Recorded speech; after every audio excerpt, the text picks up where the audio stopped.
Sasa sijawahi kupiga zege la usiku hivi. Zege la usiku sijawahi kupiga.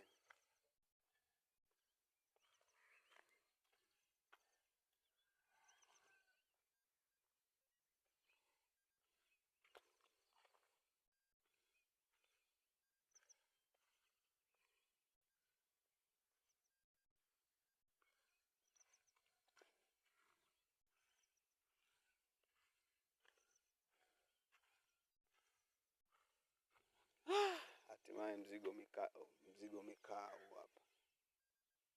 Ya awamu ya kwanza hapa tayari nimeshamaliza. Zege ndo kazi ya zege imeisha. Sasa kilichobaki hapa sasa ni kupambana na kuna nini sasa. Kupambana na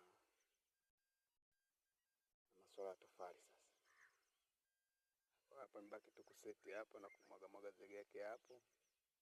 Kwanza kuseti tofali.